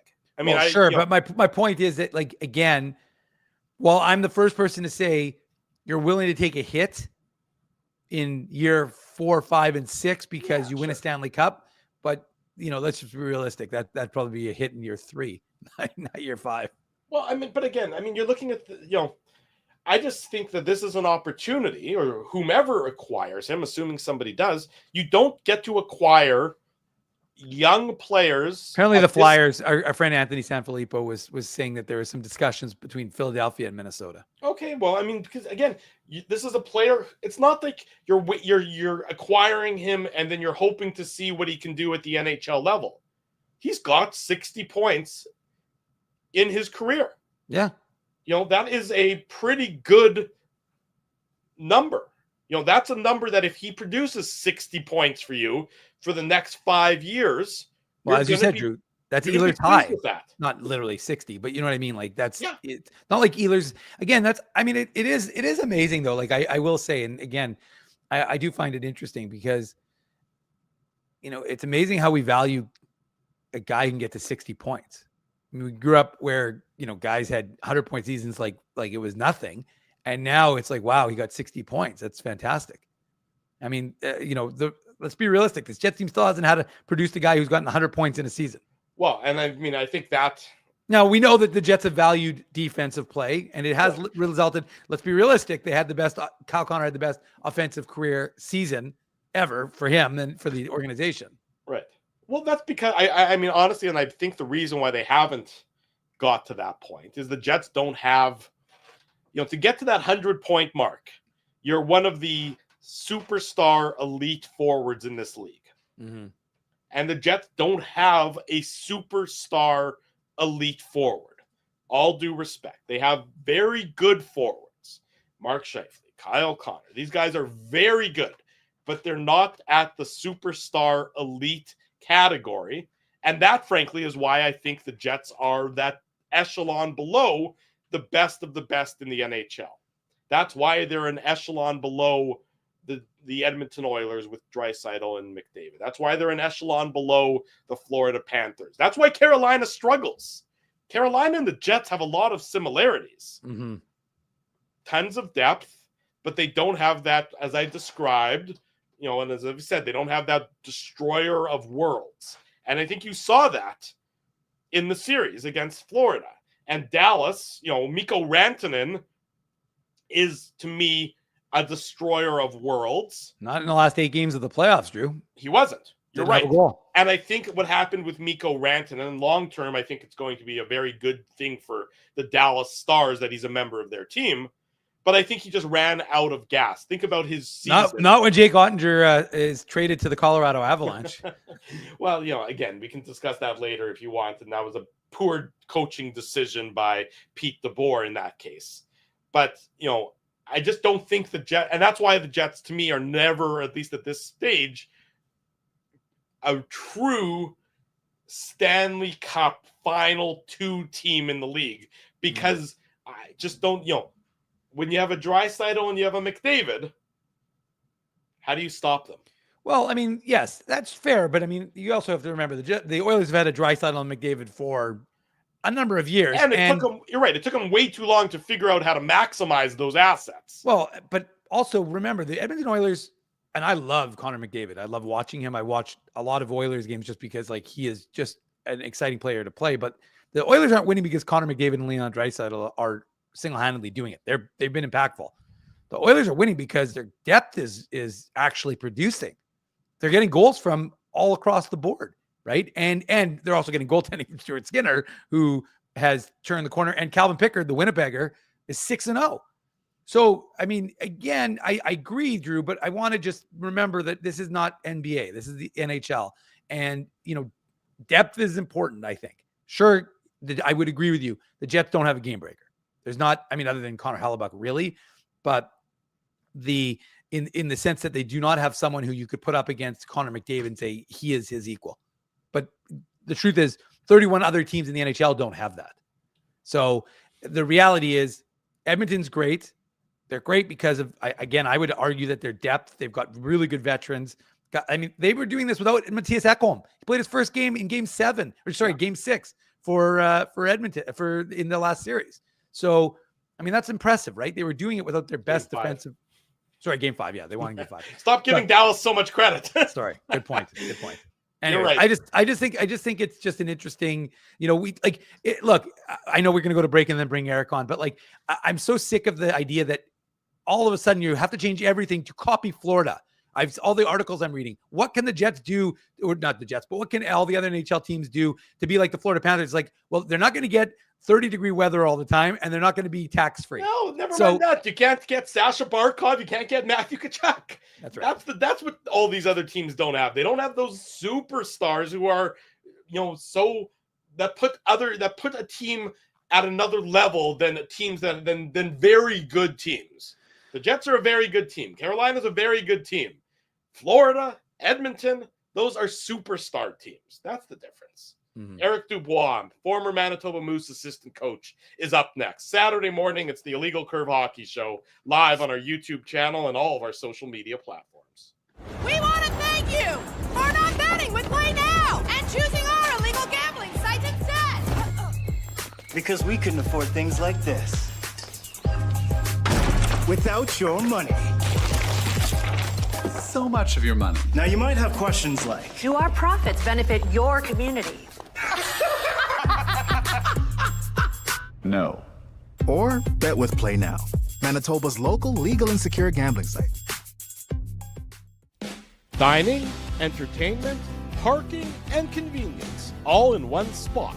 City Place is located in the heart of downtown Winnipeg, attached to the Canada Life Center.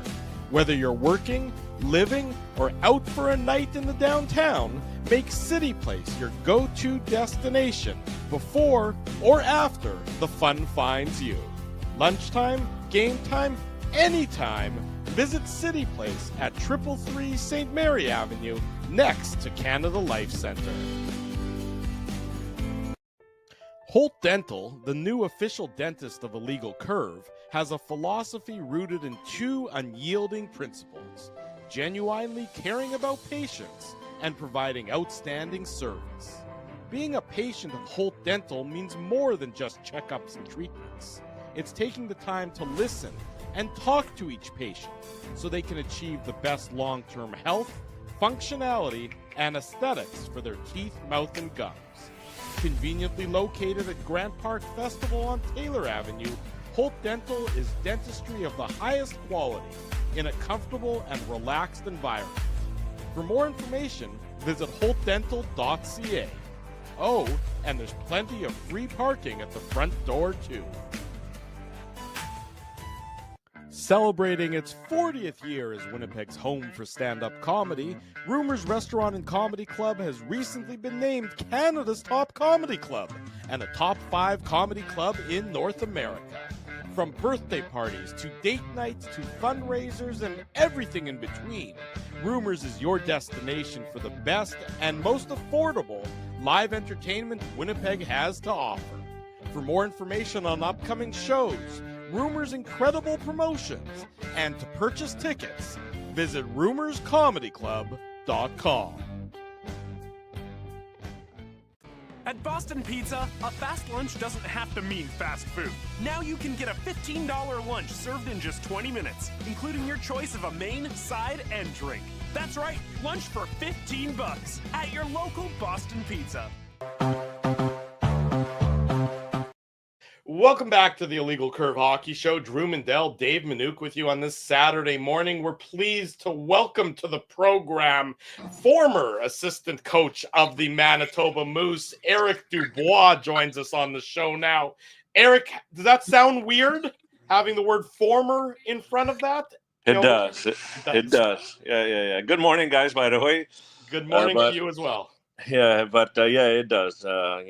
I've been part of this organization for 9 years now. I enjoy my time here. They had meeting this week preparing that dev camp, and I was, my God, I usually would participate in those meetings, and now I gotta move on. So they kind of kicked me out of the office, like, hey, get out. Yeah, it is weird. So why now? Why now moving back to the German league, a league you're familiar with, having spent some time over there? Why now the move from the Moose to ERC Ingolstadt in the German league? Well, actually, about a month ago, I asked Zinger to see if I could find something, if I could or explore any option that would be available. I felt like after 9 years as a coach, you don't want to become complacent, or you don't want to. You want to learn something every year. You want to see different things that could be available and grow as a coach. And so about a month ago, I asked Zinger to see if I could explore any option that would be available for me.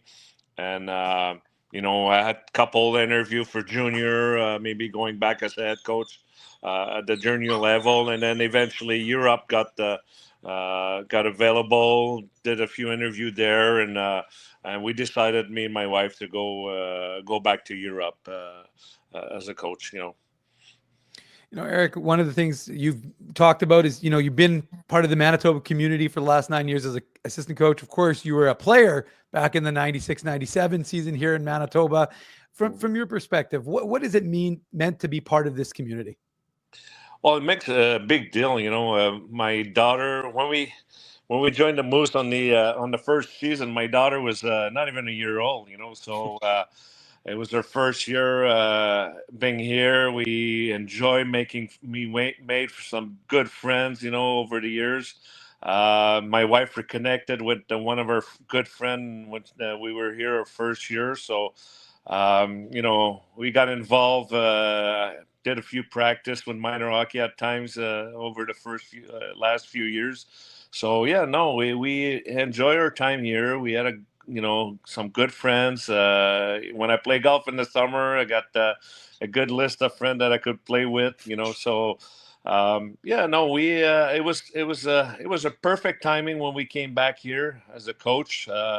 Like I said, my wife, she's American, so to get back in an English community was really big for her, leaving Quebec, and the timing was perfect, and I think the timing is good for us right now to make some changes or having to live a different experience. So, but only good things. And like I told Zinger, I said, I'm not cutting the cord. If at one point you guys need me, or there's another opportunity at one point, who knows, But I think for this time of in my career, I think it was the right move to do. Eric Dubois is our guest on the Illegal Curve Hockey Show. Eric, of course, has been the Manitoba Moose assistant coach for the past 9 years. He's off to Germany to be an assistant coach with ERC Ingolstadt for next season. Eric, over the last 9 years, how have you changed as a coach? I mean, we're always, as humans, we're always growing. We're always adapting to new circumstances, new people in our lives, new players that you have to experience. How have you sort of seen yourself progress and change in your coaching career over the last decade? Well, you gotta change. You gotta progress with the players that you have, and the way the kids are nowadays. It's a lot different than they were when I started about 20 years ago coaching. Even me as the player, we back in our days it was yes man, no sir, and that's it. But now kids, they see TSN highlights of the day, and a lot of kids don't watch a full hockey game anymore. They watch just the highlights. So the information is different for them. So you gotta teach them a different way. I don't think I was just talking about that with somebody not too long ago. I feel like some players don't necessarily understand the game nowadays because what they do watch, it's the highlights, So having to teach them the game is, it's a lot different nowadays where you got to explain the tendency of games. You got to explain the tempo, the momentum shift, things like that. So as a coach, you got to evolve in that direction as well. They want to see why. They want to understand why they should do this or that. So it's a lot of time spending with them as far as video or just having individual meeting. And I think that's where I grow the most over the 9 years that I spent here with the Moose, is taking time, connect with the players, having a trust, building a trust factor between you and the players, is explaining, and I think that's the main thing. It's the connection, and having to spend a lot of time with them to make them understand, the highlights that you see on TV only happen once or twice during the game, or maybe once every weekend. So, that's where I grow the most. It's the connection and the time to explain, with them, and that's the most fun part, of my job, is to connect with those kids as well. Well, Eric, one of the things that you've done, and I know you're not going to take credit for the jumps that guys have taken in their careers, but a lot of prospects, you've helped a lot of players, period, kind of get to that next level. But so many of the Jets prospects, I mean, this is about development in the American Hockey League. And you look at the guys, like whether it's starting with Tucker Pullman, Logan Stanley, Ville Heinola, Dylan Sandberg, like the list goes on and on, Johnny Kovacevic, Declan Chisholm. Like there are a lot of guys that you've helped kind of get to that next level. Obviously, Elias Salamonson is the one that a lot of folks have their eye on right now. But from your perspective, how much pride do you take having a role in helping these players achieve their dreams? The most rewarding thing for me is when they call me back or they text me back, and I think when the players that reach out, whatever Kovacevic when he left from Montreal, and even this year when he signed his contract, he sent me a little text. I think these are the most rewarding things for me, is they appreciate what you did for them. Yeah, you'd like to tell everybody, hey, that guy, but that's not how it works. How it works for me, it's the connection that I had with those players, that they still reach out, or they still text me something. Leon Gemwonke in Germany, something once in a while, you'll send me a text back, how you doing, and how's PL or whatever. These are, for me, that means I did a good job with them. That I really connected, that I really helped those kids, and it's not necessarily the NHL for Leon, but the fact that he texts back and I try to stay connected. That for me, it's that's the reward for me, for myself at least. Well, under your tutelage, Eric, 2 Manitoba Moose defensemen won the Eddie Shore Award. Sami Niku back in 2018, Kyle Capobianco in 2024. Now, obviously, those players, are they're the ones performing on the ice. But do you take pride in watching them, get honored by their peers and honored by the media who cover the AHL in them getting those individual honors? I do, for sure.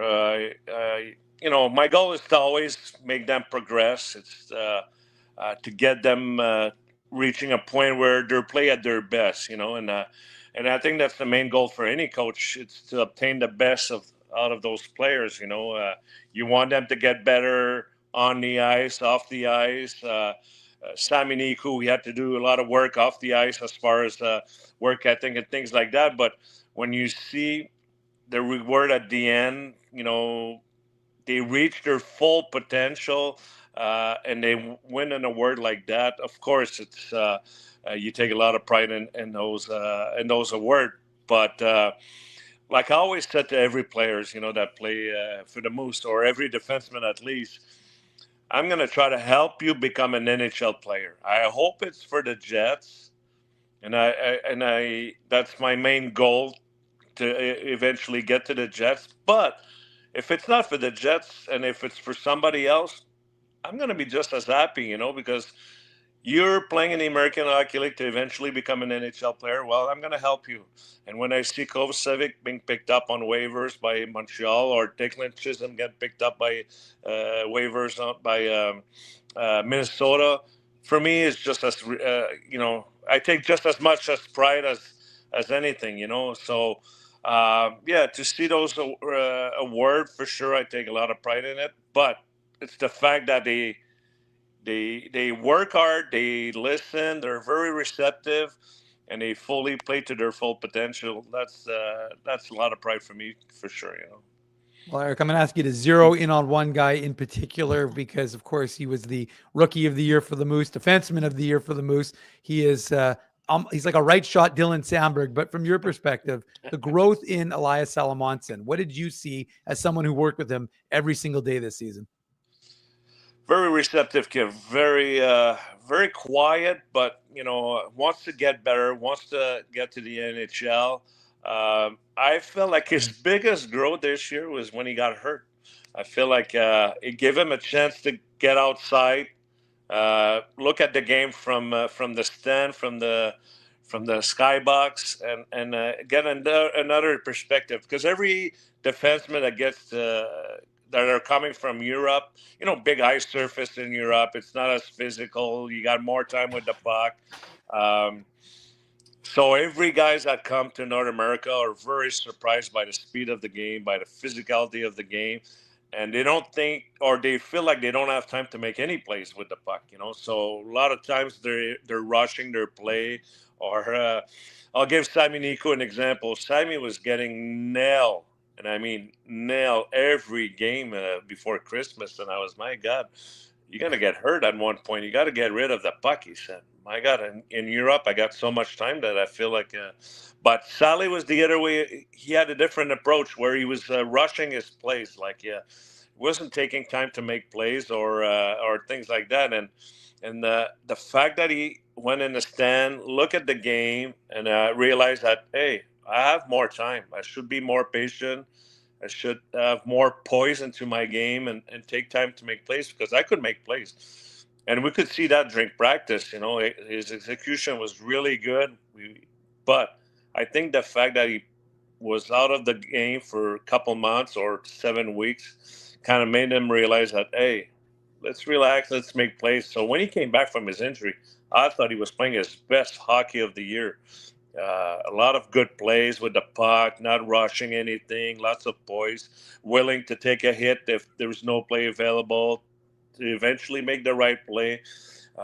So for me, that was a giant step from him to realize that, hey, yes, it is more physical. Yes, it is faster here because of the size of the ice surface. But the fact that he made that huge step after coming back from his injury makes me believe that there's a lot more grow into his game. And I believe he's pretty close to the NHL, and it's just a matter of time before he gets there. Eric Dubois is our guest on the Illegal Curve Hockey Show. Eric is leaving the Manitoba Moose organization to become an assistant coach in Germany with ERC Ingolstadt. So you mentioned the difference in the game between the North American ice surface and the European ice surface. How does that impact your coaching? You know, you played over in Germany, you know, so you're familiar, of course, with the European game. How do you think that is going to, filter into how you have to coach the defense when you head back overseas?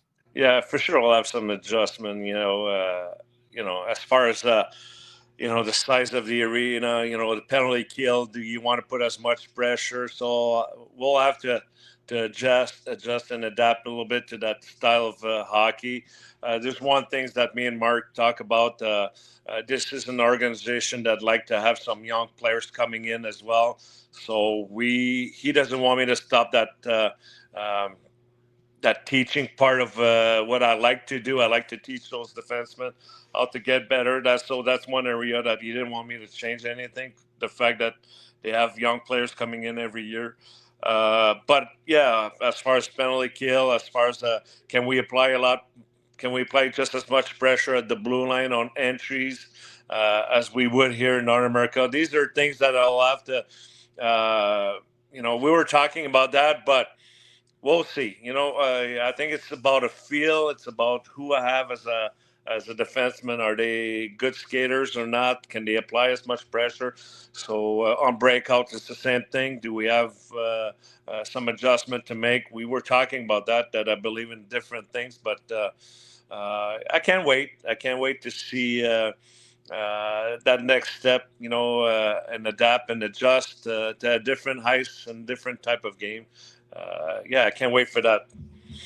Eric, we often talk about players getting the call up to the NHL, but it wasn't a player in 2023 who got the recall to the big league. It was you who got called up and had a chance to be up there with your son, Pierre-Luc. So, what did it mean to have that opportunity to be with him in the organization for a few years and for yourself to get the call up to the NHL at one point?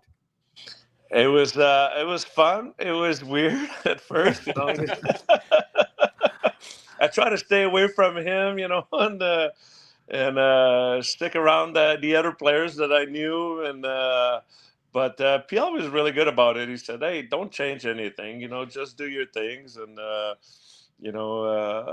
so he was better at it than I was. I was just trying to stay in my lane, stick around the coaches and what I had to do for the Jets. But what a great experience to be able to follow the team for 7 weeks. Being around my son, watching every game, every practice, obviously, being on the ice for practice. Yeah, that was something special. And being around Bones and Scotty Arniel and Marty Johnston and Flats. What a learning experience as well, how to prepare every game, and the fact that the schedule for NHL, it's unbelievable. You play like every 2 days against a new team, where in the American Hockey League you play the same team twice, and then you move on to another team, and then sometimes you don't play all week because a lot of games are more on weekends in the American Hockey League. So to prepare yourself quicker, move on from that game, and think about the other one and prepare the game plan for next game. What a great experience it was. And for sure it helped me for the last 2 years with the Moose. and I could only say, having Bones around and see how he was interacting with the players and Harney. Yeah, you take that. That's the experience that coaches want to live. They want to see something different, and it's more tools in my toolbox for sure. Last one for you, Eric. I mean, you've been with this organization for most of the last decade. How have you seen the organization maybe grow or mature, and the players themselves, both at the AHL and the NHL level? How have you seen them sort of progress throughout the different stages of their career over the last decade?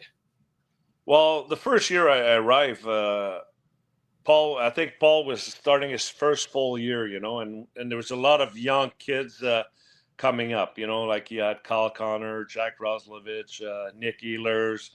All those kids were starting. Scheif, Josh were still young. I think Hellebuck was about to start his first full year with So they went from being a young team, wanted to be a playoff type of team, and I remember Paul saying that we got to let them grow. We got to let them make their mistake. We're going to correct them at one point, but we got to become a consistent playoff team year after year. That was the goal when I arrived. And now I'm leaving, and 9 years later, now they're pretender. They're contender for Stanley Cup year after year. So to see those guys becoming the core leader of that team. Adam Lowry was maybe his first or second year pro when I arrived as well. So to see that core growing up to become a contender for Stanley Cup, where when I arrived they were just try to be a playoff team year after year. That's the growth I see in that team. That's the confidence I see in this organization becoming we want to be a playoff team to become a contender, a Stanley Cup. That we could achieve that Stanley Cup goal that has been around the team. So the growth is the main part that I saw, and the confidence is in this core group and this organization that grow over the years. That's the main thing that I noticed over the 9 years. Yeah. As you depart, Eric, can you say without a shadow of a doubt that the reason you're leaving has nothing to do with being sick of Dave Minuk on a regular basis? Dave was really easy to work with. Well, that's not my experience. That's the first time I've heard that, let me tell you. Thanks for everything, Eric. We appreciate it. Yeah, it was fun. I had a good time with you guys, and I'll miss you guys for sure. Eric, all the best in Germany. We'll catch up again soon. Good luck to you. Good luck to PL moving forward. Good luck to the family. All the best, and thanks for joining us this morning. Thank you, guys. Have a good day. You too, Eric. Be well.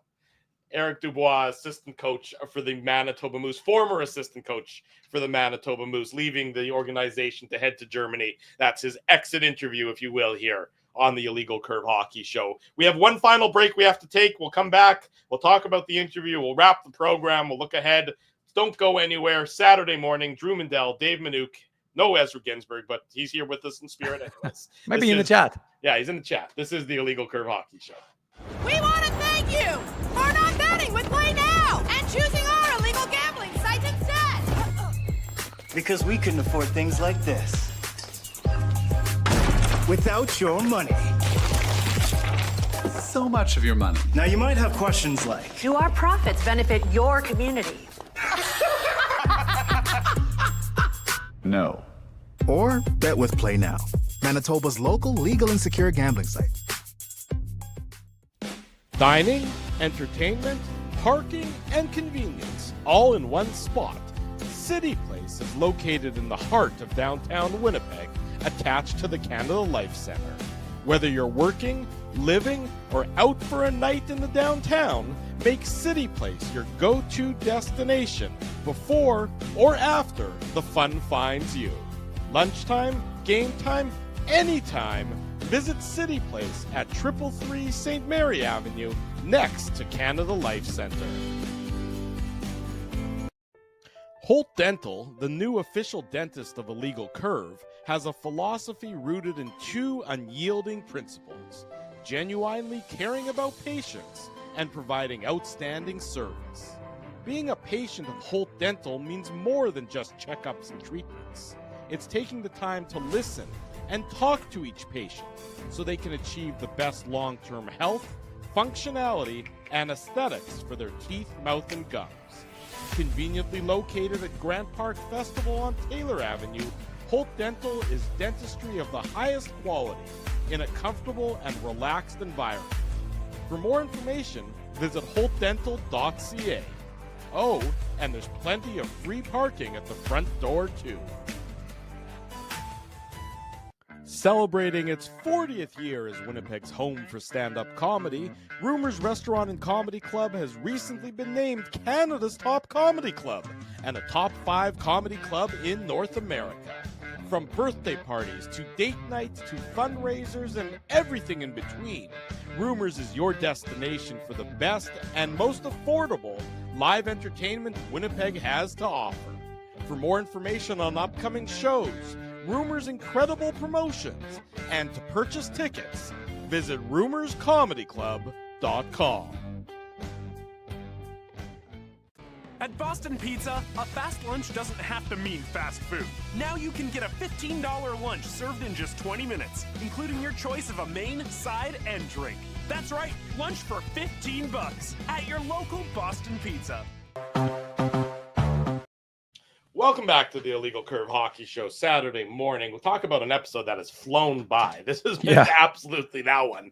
Just in a blink of an eye, these 2 hours are almost past us. That was terrific. Eric Dubois, great interview. Spent so much time with this organization, so well spoken. You know him and have spoken to him probably more than anybody in the media in this city, Dave. So, maybe just a quick recollection of your times and experiences with Eric Dubois as he departs as the assistant coach for the Manitoba Moose. No, he was a really good guy to deal with. I mean, most people are. I've created good relationships with most folks in the industry, and he was always, shared a thought. It was able to. He always expressed himself really well. I mean, the one thing the Moose did well, I thought, was that they always because they got sick of talking to me, but they would shift their coaches. So we had a chance, and I think that was started under. I don't know if actually Pascal had to draw straws. Whoever got the short straw had to go deal with Manuk on that day. That's right. But I don't know if it was Pascal who started or Mark, but either one of the two head coaches for the Manitoba Moose, Pascal Vincent, by the way, in the Eastern Conference finals right now for the with the Laval Rocket, although he was down by 2-0 in to Charlotte, I believe.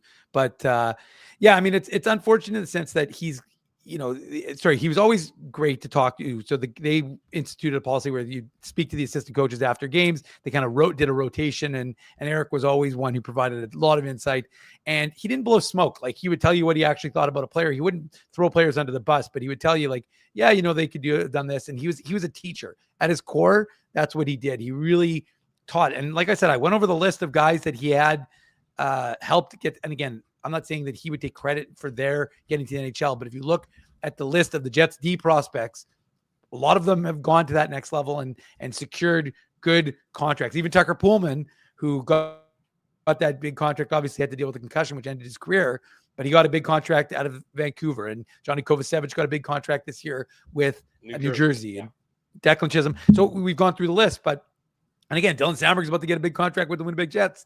Elias Salamonson could be that next big player. And of course, it's not just Eric Dubois. I mean, there's the drafting element of it. They've got development through just the general Mooch coaching staff, but always a good guy to deal with, and always someone I was happy to have a conversation with. So got to practice my terrible French. Just kidding. But no, he always liked dealing with Eric. Now we'll see who they bring in. Still have Morgan Klimchuk there, of course, Mark Morrison. So we'll see who is on the bench for the Manitoba Moose next season. That is the next question, who that will fill that void. There you go. That although Drew, it's not, but I just want to get there's a little bit of Jets work that we should get through before we because today is actually an interesting day. There's some news and notes that if you didn't read illegalcurve.com, I read it. I know you did, but I'm just saying John Chan didn't even know that Eric Dubois was leaving because he didn't read illegalcurve.com yesterday when I had that news on the website. Sorry, John Chan, for throwing you under the bus in that regard. But should make note of the fact that today is the final day for the Jets' exclusive signing rights to 2023 seventh rounder Connor Levis. He, of course, has played in the WHL the last, I think, 5 years, first with Kamloops and his hometown Vancouver Giants. He is already committed to Bowling Green in the NCAA, so he is likely gone, but today would be the last day for the Jets to have exclusive signing rights. Jacob Julien, Drew, we should mention, 2023 fifth rounder, had 2 assists yesterday for London as they defeated Moncton in the semifinals of the Memorial Cup. They are getting their second trip to the Memorial Cup final. It will be the OHL versus the WHL on Sunday night, 6 o'clock, to determine who will be the top team in junior hockey. So we'll see if Jacob Julien can add that to his victory chest, if you will. And today is the last day of KHL contracts in Russia. So Dmitry Rashevsky, the 2021 fifth rounder, who I asked Kevin Shoveldayoff about in the media availability, and he said, we'll wait and see. That's because, of course, the contract wasn't up till today. Now, I did read on Hockey Hub News yesterday that they said that the Dynamo, who is his team in the KHL, tendered him an offer. So we'll see. But I haven't heard anything today about him signing it. So if he doesn't sign it, then the expectation is he may sign his first ELC with the Winnipeg Jets organization and come over here and compete for a job as well.